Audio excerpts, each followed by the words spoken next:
Hello दोस्तों, result गुरु Aamir sir YouTube channel में आपका हार्दिक अभिनंदन है, स्वागत है।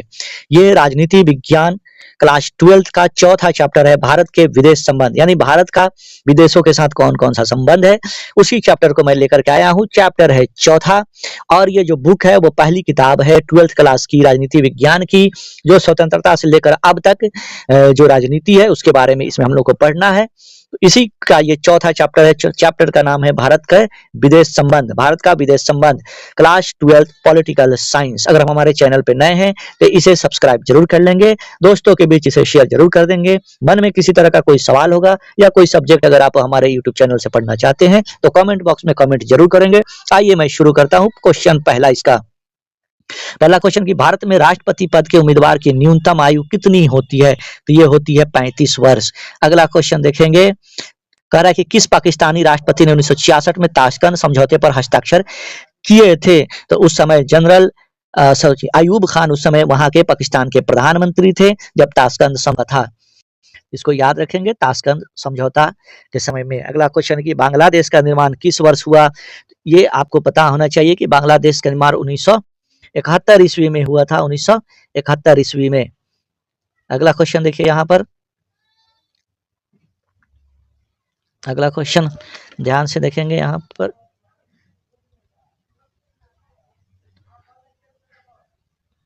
कह रहा है कि भारत द्वारा दूसरा सफल परमाणु परीक्षण कब किया गया था? तो ये 1998 में किया गया था।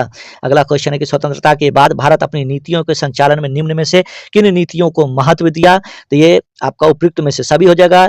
ऑप्शन आप देख सकते हैं यहाँ पर लिखा हुआ है, जनतंत्रीय समाजवाद की स्थापना, भारतीय समाज की व्यवस्था एवं आधुनिक सामाजिक व्यवस्था के बीच समन्वय, वसुधैव कुटुंबकम का सूत्र उपयुक्त में से सभी हो जाएंगे। अगला क्वेश्चन देखिए, यहाँ पे कह रहा है कि भारतीय संविधान के किस अनुच्छेद में विदेश नीति के संबंध में दिशा निर्देश जारी किया गया है? तो ये अनुच्छेद 51 हो जाएगा। ऑप्शन ए देखते हैं यहाँ पर, 7 नंबर क्वेश्चन, अनुच्छेद 51 के अंतर्गत भारतीय विदेश नीति के किन आदर्शों का वर्णन है? तो इसमें से उपयुक्त सभी हो जाएगा। अंतर्राष्ट्रीय शांति एवं सुरक्षा, राष्ट्रों के साथ न्यायपूर्ण एवं समन्वयपूर्ण संबंध, अंतर्राष्ट्रीय कानूनों का पालन, उपयुक्त में से सभी। अगला क्वेश्चन, भारतीय विदेश नीति के प्रमुख लक्ष्यों में से कौन से लक्ष्य है? तो देश के विकास के लिए साधन परिस्थितियां जुटाना, सही बात है। विश्व में चल रहे पारस्परिक विवादों से दूरी बनाए रखना, यही हमारा गुटनिरपेक्षता की नीति है। अगला है कि प्रवासी भारतीयों के हितों की रक्षा करना, बिल्कुल, तो उपयुक्त में से सभी हो जाएगा। यही भारतीय विदेश नीति का मुख्य लक्ष्य है, इसलिए इसका उपयुक्त में से सभी आंसर हो जाएगा। अगला क्वेश्चन है कि भारतीय विदेश नीति के प्रमुख लक्ष्य के संबंध में निम्नलिखित में से कौन सही है? तो नस्लीय भेदभाव की समाप्ति का प्रयास करना, बिल्कुल ये हमारा उद्देश्य रहा है भारत का। अगला है कि मानवाधिकार की रक्षा का प्रयास करना, बिल्कुल। उपनिवेशवाद का विरोध करना, बिल्कुल, भारत हमेशा उपनिवेशवाद का विरोध करता रहा है। उपनिवेशवाद मतलब दूसरे देश पर कब्जा करना, तो इस तरह के इसका ऑप्शन हो जाएगा डी। ये बहुत ही कंसेप्चुअल ये चैप्टर है, अगर आपका कॉन्सेप्ट क्लियर है तो एक भी प्रश्न आपका गलत नहीं होगा। कॉन्सेप्ट समझिए, कहीं से कोई दिक्कत हो तो आप हमसे सवाल कमेंट बॉक्स में करके कर सकते हैं, अगले वीडियो में मैं उसका समाधान बताने की कोशिश करूंगा। अगला है कि भारतीय विदेश नीति के निर्माता के रूप में निम्नलिखित में से किसे जाना जाता है? तो पता है पंडित जवाहरलाल नेहरू जी को विदेश नीति के निर्माता के रूप में जाना जाता है, तो ऑप्शन हो जाएगा ए। अगला क्वेश्चन देखिए यहाँ पर, कह रहा है कि शीत युद्ध की समाप्ति किस घटना के बाद माना जाता है? तो ये सोवियत संघ का विघटन जब 1991 में हुआ था, उस समय से माना जाता है कि शीत युद्ध का दौर समाप्त हुआ और पूरे विश्व में एक देश यानी अमेरिका का प्रभुत्व कायम हुआ। सोवियत संघ के विघटन के साथ ही शीत युद्ध की समाप्ति हो जाती है। उसके पहले पूरा विश्व 2 खेमे में बटा हुआ था, एक का नेतृत्व अमेरिका कर रहा था और दूसरे का नेतृत्व सोवियत संघ रूस कर रहा था। लेकिन 1991 में सोवियत संघ का विघटन हो जाता है और शीत युद्ध की समाप्ति हो जाती है। अगला है कि G15 के संस्थापक सदस्यों की संख्या कितनी है? तो नाम ही है G15, तो 15 ही सदस्य होंगे, तो इसलिए ऑप्शन ए हो जाएगा। अगला क्वेश्चन, निम्नलिखित में से कौन G15 का सदस्य है? इसमें से भारत G15 का सदस्य है, जबकि अमेरिका, ब्रिटेन और चीन इसका सदस्य देश नहीं है। कोलकाता तथा ढाका के बीच बस यात्रा की शुरुआत किस प्रधानमंत्री के शासनकाल में हुआ था? तो एच.डी. देवगौड़ा के समय में ही कलकत्ता से बांग्लादेश की राजधानी ढाका में बस की शुरुआत की गई थी। अगला क्वेश्चन के फरक्का गंगा जल बंटवारा विषयक समझौता किन 2 देशों के बीच हुआ है? तो ये भारत और बांग्लादेश के बीच, इसी को लेकर के कई बार विवाद भी हुआ था। तो फरक्का गंगा जल बंटवारा भारत और बांग्लादेश के बीच हुआ है। दिल्ली लाहौर बस सेवा कब शुरू की गई थी? तो ये 1999 में की गई थी और माननीय प्रधानमंत्री स्वर्गीय श्री अटल बिहारी वाजपेयी जी के द्वारा ये शुरुआत इसकी की गई थी। दिल्ली लाहौर बस सेवा कब? 1999 ईस्वी में, कारगिल युद्ध के बाद। अगला क्वेश्चन कि पाकिस्तान द्वारा माना जाने वाला आजाद कश्मीर कितना वर्ग किलोमीटर का क्षेत्र है? तो 32,000 वर्ग किलोमीटर क्षेत्र है। अगला क्वेश्चन है कि भारत का पहला अंतरिक्ष यान कौन था, उसका नाम बताना है। तो आर्यभट्ट प्रथम, इसका ऑप्शन हो जाएगा ए, आर्यभट्ट प्रथम। अगला क्वेश्चन देखिए कि भारत का प्रथम अंतरिक्ष यान आर्यभट्ट प्रथम कब प्रक्षेपित किया गया था। तो ये 1975 में किया गया था। अगला है कि एक ध्रुवीय विश्व किस देश के प्रभुत्व का परिचायक है। एक ध्रुवीय विश्व, तो अमेरिका का ये परिचायक है एक ध्रुवीय विश्व। तनाव शैथिल्य का दौर कब शुरू हुआ था। तो 1970 के बाद से तनाव शैथिल्य धीरे धीरे होने लगा था। अगला है कि गुटनिरपेक्ष आंदोलन के प्रथम शिखर सम्मेलन में भारत का प्रतिनिधित्व किसने किया था। तो वो किए थे पंडित जवाहरलाल नेहरू, जो कि गुटनिरपेक्षता की नीति उन्हीं का लाया हुआ था। तो वो प्रथम पूछ रहा है, इसलिए पंडित जवाहरलाल नेहरू हो जाएंगे। अगला क्वेश्चन, दक्षिण एशिया का सबसे बड़ा देश कौन सा है। तो भारत दक्षिण एशिया का सबसे बड़ा देश माना जाता है। एंटी बैलिस्टिक मिसाइल संधि ABM किस वर्ष हुई थी। एंटी बैलिस्टिक मिसाइल, तो 1972 ईस्वी में। नाटो की स्थापना क्या हुई थी। तो इसकी स्थापना हुई थी 1949 ईस्वी में। आगे क्वेश्चन हो सकता है कि नाटो का फुल फॉर्म क्या है या नाटो क्या था, तो इसको याद रखेंगे, वो मैं आने वाले जब भी क्वेश्चन आएगा तो मैं उसका बता दूंगा। अगला क्वेश्चन देखिए, ऐसे है नॉर्थ अटलांटिक ट्रीटी ऑर्गेनाइजेशन, याद रखेंगे। शिमला समझौता पर किसके द्वारा हस्ताक्षर किया गया था। तो जुल्फिकार अली भुट्टो और इंदिरा गांधी, जो कि यहीं भारत के शिमला में भारत और पाकिस्तान के बीच समझौता हुआ था। वहां से जुल्फिकार अली भुट्टो आए हुए थे पाकिस्तान से, और भारत से इंदिरा गांधी थी।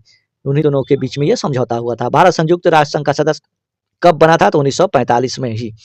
अगला कि कौन सा वर्ष भारत चीन मित्रता के रूप में माना जाता है। तो 1962 में, 1988 में माना जाता है, लेकिन फिर युद्ध हो जाता है 1962 में, और 1964 में पंडित जवाहरलाल नेहरू की का निधन हो जाता है। अगला क्वेश्चन देखिए कि 2014 में भारत चीन संबंध सुधारने की दिशा में किस भारतीय प्रधानमंत्री ने पहल की थी। तो उस समय 2014 में नरेंद्र मोदी जी थे, तो इसलिए आंसर हो जाएगा माननीय प्रधानमंत्री श्री नरेंद्र मोदी। अगला क्वेश्चन है 1955 के वार्सा संधि में कौन सा देश सदस्य नहीं था। पश्चिमी जर्मनी, उसमें वार्सा संधि में नहीं था। अगला की परमाणु अप्रसार संधि पर किस देश ने हस्ताक्षर नहीं किया है। याद रखेंगे, भारत अभी तक परमाणु अप्रसार संधि, यानी कि परमाणु को हम बनाएंगे नहीं, उस पर हस्ताक्षर भारत अभी तक नहीं किया है, इसलिए भारत परमाणु बनाता है और बना सकता है। अगला है कि किस भारतीय प्रधानमंत्री की मृत्यु 1966 ईस्वी में सोवियत संघ में हुई थी। यह आपको पता होना चाहिए कि लाल बहादुर शास्त्री जी, जब 1965 में भारत पाकिस्तान के बीच युद्ध हुआ था, तो 1966 में वहां आपको ताशकंद में समझौता हुआ था। पूछता है कि ताशकंद समझौता कब हुआ था। तो ताशकंद में समझौता हुआ था, और वहीं पे इनकी मृत्यु हो गई थी लाल बहादुर शास्त्री जी की। अगला कि भारत द्वारा इसरो सफल परमाणु परीक्षण कब किया गया था। 1998 में ऑप्शन हो जाएगा इसका डी ऑप्शन हो जाएगा, यहाँ पर आप देख सकते हैं ऑप्शन।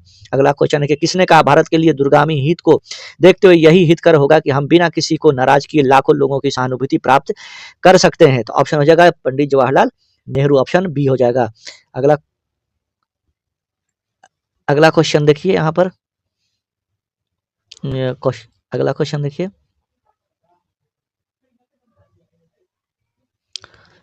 कि शीत युद्ध कोल्ड वार के अर्थ के संबंध में निम्नलिखित में से कौन सा कथन सत्य है। तो इसका संयुक्त राज्य अमेरिका एवं सोवियत संघ जैसे दोनों महान देशों के पारस्परिक विरोध को शीत युद्ध कहा जाता है।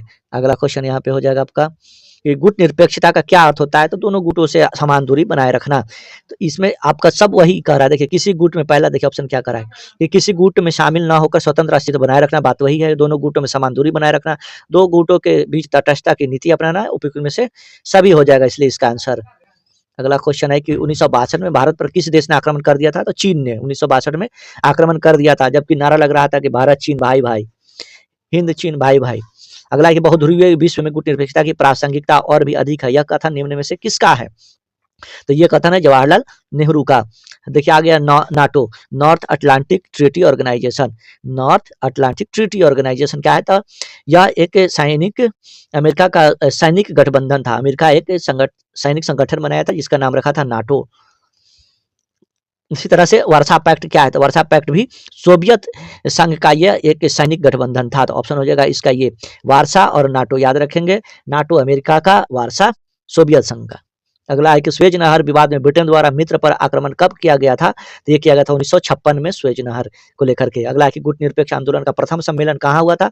तो बेलग्रेड में हुआ था, और उसमें कौन गए थे। तो भारत के प्रधानमंत्री पंडित जवाहरलाल नेहरू थे। प्रथम सम्मेलन वहीं बेलग्रेड में हुआ था। अगला है कि नेहरू, नासिर एवं टीटो ने मिलकर किस संगठन की स्थापना की थी। तो वही गुट निरपेक्ष आंदोलन की उन लोगों ने स्थापना की थी, नासिर, टीटो और नेहरू मिलकर। गुट निरपेक्ष आंदोलन का शिखर सम्मेलन किस वर्ष भारत में हुआ था।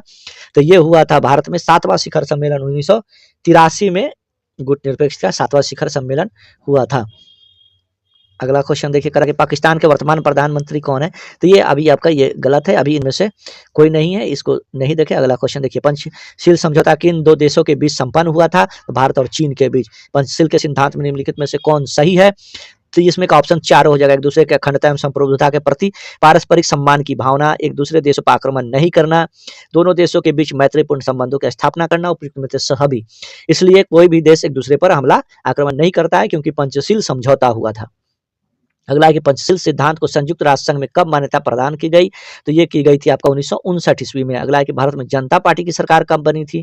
तो 1977 में। मोरारजी देसाई उस समय प्रधानमंत्री बने थे और ये प्रथम गैर कांग्रेसी सरकार थी। भारत में प्रथम गैर कांग्रेसी प्रधानमंत्री मोरारजी देसाई और 1977 में सरकार बनी थी। पार्टी का नाम था जनता पार्टी, याद रखेंगे। अगला क्वेश्चन, जनता पार्टी की सरकार में प्रधानमंत्री कौन थे? अभी मैं बताया हूँ, मोरारजी देसाई थे। भारत और फ्रांस के बीच यूरेनियम की सप्लाई पर समझौता कब हुआ था? तो 1982 में। अगला है कि दक्षिण एशिया क्षेत्रीय सहयोग संगठन यानी सार्क का ये फुल फॉर्म है, दक्षिण एशिया क्षेत्रीय सहयोग संगठन की स्थापना कब हुई थी? तो 1985 ईस्वी में इसकी स्थापना हुई थी। अगला, निम्नलिखित में से कौन सा देश सार्क का सदस्य नहीं है? तो चीन सार्क देश का सदस्य नहीं है। सार्क के सदस्य देश कौन कौन है? भारत है, पाकिस्तान है, बांग्लादेश है। उपयुक्त में से सभी। सार्क का मुख्य उद्देश्य क्या है? इसका मुख्य उद्देश्य है सदस्य देशों के बीच पारस्परिक सहयोग को बढ़ावा देना। अगला है कि 1989 में विश्वनाथ प्रताप सिंह के नेतृत्व में किस पार्टी की सरकार बनी थी? जो जनता दल की सरकार बनी थी। अगला, सोवियत संघ का विघटन कब हुआ था? तो 1991 में, मैं पहले ही बता चुका हूँ। ताशकंद समझौता कब हुआ था? 1966 में, जिस समय लाल बहादुर शास्त्री की मृत्यु हो गई थी 1966 में। ताशकंद समझौते में मुख्य बातें क्या थी? इसका ऑप्शन हो जाएगा ए, भारत पाकिस्तान एक दूसरे पर आक्रमण नहीं करेंगे एवं विवादों का शांतिपूर्ण समाधान करेंगे। हालांकि उसके बाद भी कारगिल युद्ध हो जाता है। अगला क्वेश्चन है कि ताशकंद कहाँ है? तो अभी जो ताशकंद वो पड़ रहा है वो रूस में पड़ रहा है, लेकिन नहीं, ये रूस से अब अलग हो गया है। कजाकिस्तान की राजधानी है ताशकंद। अगला देखिए, शिमला समझौता कब हुआ था? तो 1972 ईस्वी में शिमला में हुआ था, यहाँ भारत के शिमला में। अलग रंग भेद की नीति निम्नलिखित में से किस देश में देखने को मिलते हैं? तो दक्षिण अफ्रीका में। भारत पाकिस्तान के बीच जहाज रानी समझौता कब हुआ था? तो 1975 में। अगला, कि भारत बांग्लादेश के बीच शांति सहयोग और मैत्री की 25 वर्षीय संधि कब हुई थी? तो 1972 ईस्वी में। अगला है कि 1974 में पहला पोखरण परमाणु परीक्षण के समय भारत के प्रधानमंत्री कौन थे? तो उस समय इंदिरा गांधी थी 1974 में। जवाहरलाल नेहरू ने भारतीय विदेश नीति का प्रमुख आधार निम्नलिखित में से किसे बनाया था? तो शांति, मित्रता और समानता, सभी को उन्होंने बनाया था। अगला क्वेश्चन है कि भारत द्वारा गुटनिरपेक्षता की नीति का पालन किए जाने के कारणों के निम्न में से कौन सही है? तो ऑप्शन हो जाएगा उपयुक्त में से सभी। विश्व में शांति व्यवस्था को बढ़ावा देने के लिए किसी गुट में शामिल नहीं होना, अपना स्वतंत्र विचार बनाए रखना, अपनी आर्थिक विकास कार्यक्रम के विदेशी सहयोग प्राप्त करने के लिए, उपयुक्त में से सभी। अगला, स्वेज नहर विवाद निम्न में से किन दो देशों के बीच का मामला है? ब्रिटेन एवं मित्र देशों के बीच का। अगला, निम्न में से कौन भारत किसका हमेशा से विरोध करता आया है? तो उपनिवेशवाद का, रंग भेद का, आतंकवाद का, सभी का भारत विरोध करता आया है। संयुक्त राष्ट्र संघ के बारे में किसने कहा कि हम संयुक्त राष्ट्र संघ के बिना आधुनिक विश्व की कल्पना नहीं कर सकते हैं? तो वो जवाहरलाल नेहरू कहे थे। 1974 में एशियाई संबंध सम्मेलन कहाँ आयोजित किया गया था? तो नई दिल्ली में। बांडुंग सम्मेलन कब हुआ था? 1956 में। भारत में नेहरू युग कब से कब तक माना जाता है? तो 1947 से 1964 तक, क्योंकि 1964 में उनका निधन हो जाता है, इसलिए ऑप्शन हो जाएगा ए इसका। अगला क्वेश्चन देखिए, कह रहा है कि चीन में साम्यवादी शासन की स्थापना कब हुई थी? तो 1949 में। पंचशील समझौता के समय चीन के प्रधानमंत्री कौन थे? तो चाओ इनलाई थे। गोवा को पुर्तगाल से आजादी के समय भारत के प्रधानमंत्री कौन थे? तो पंडित जवाहरलाल नेहरू थे। अगला, लाल बहादुर शास्त्री का निधन कब हुआ था? कब हुआ था नहीं, कहाँ हुआ था? तो ये हुआ था आपका ताशकंद में। अभी कब हुआ था? तो 1966 में हुआ था। अगला क्वेश्चन कि पानी के बंटवारे को लेकर भारत श्रीलंका समझौता कब हुआ था? तो 1974 में। ये था टोटल क्वेश्चन। चैप्टर था आपका चैप्टर नंबर 4 था भारत का विदेश नीति। इसे अधिक से अधिक शेयर कर दे। चैनल पर नए हैं तो इसे सब्सक्राइब कर दे। बहुत बहुत शुक्रिया, बहुत बहुत धन्यवाद।